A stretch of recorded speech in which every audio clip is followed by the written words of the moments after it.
अभी आराध्या भास्कर। सबसे पहले मैं स्वामी विवेकानंद के चरणों में प्रणाम करती हूँ। माननीय मुख्य अतिथि जी, आदरणीय शिक्षकगण और मेरे प्यारे भाइयों एवं बहनों, आप सभी को मेरा नमस्कार। स्वामी विवेकानंद का जीवन एक ऐसी प्रेरणादायक कहानी है जिसने लाखों लोगों को एक नई दिशा और आत्मविश्वास प्रदान किया है। स्वामी विवेकानंद का जीवन आत्मविश्वास, संघर्ष, संकल्प की मिसाल है।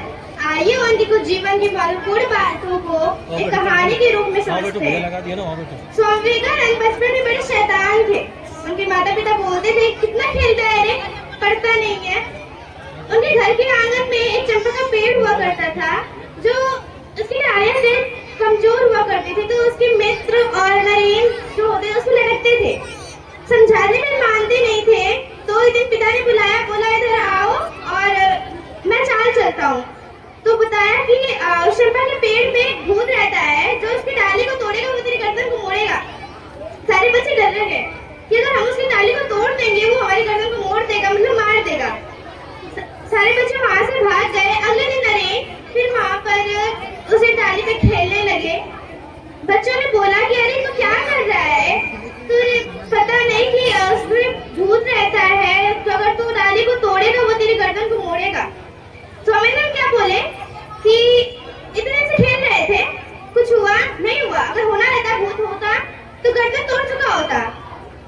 स्वामी इतने टैलेंटेड थे, इनका फोकस इतना अच्छा था कि एक पूरी की पूरी शादी की बारात निकल गई, वो पढ़ते रह गए।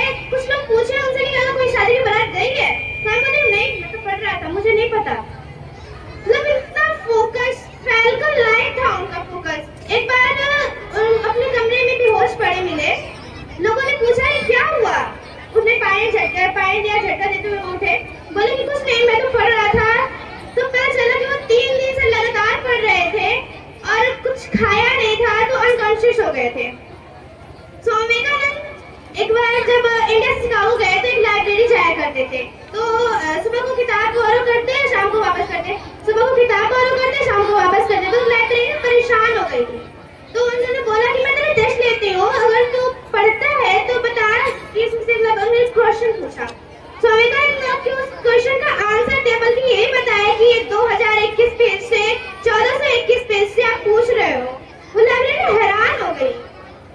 स्वामी विवेकानंद को जब आमंत्रण मिला शिकागो में, 1863 की वो तारीख थी, स्वामी विवेकानंद को बताया गया था कि formal coat, tie, shoes, shirt. Swami Vivekananda ऐसे धोती कुर्ते में पहुंच गए। लोग अमेरिका को बुरा लगा कि बताया गया था तुमको कि टाई, शूज, शर्ट पहन के आना है, पर तुम नहीं पहन के आए। स्वामी बोले कोई बात नहीं, मैं तो ऐसे ही आता हूँ। तो जो अमेरिकन थे बोले कि सबको 10-10 मिनट बोलने के लिए दिया, उनको बस 2 मिनट दिया, सभी को आगे बोलने के लिए दिया, उनको पीछे कर दिया। और जब आखिरी के 2 मिनट उनको बोलने के लिए दिए गए तो उन्होंने इधर देखा, उधर देखा और गहराई से जब उन्होंने सुंदर सा brother and sister of America वाला भाषण दिया, 60,000 लोगों ने खड़े होकर एक साथ गड़गड़ाहट के साथ तालियां बजाई।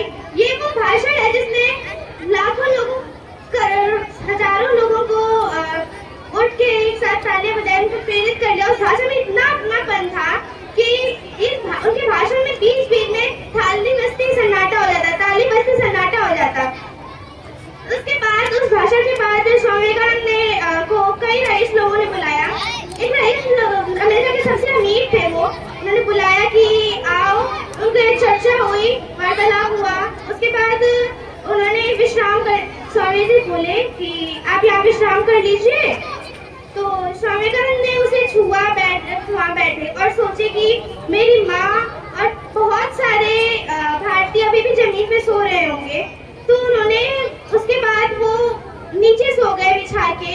और तारीख 1902 को जब उनकी तबीयत खराब हो गई, वहाँ उनके आश्रम का एक रूल था कि कोई भी महिला उनके आश्रम में नहीं आ सकती थी।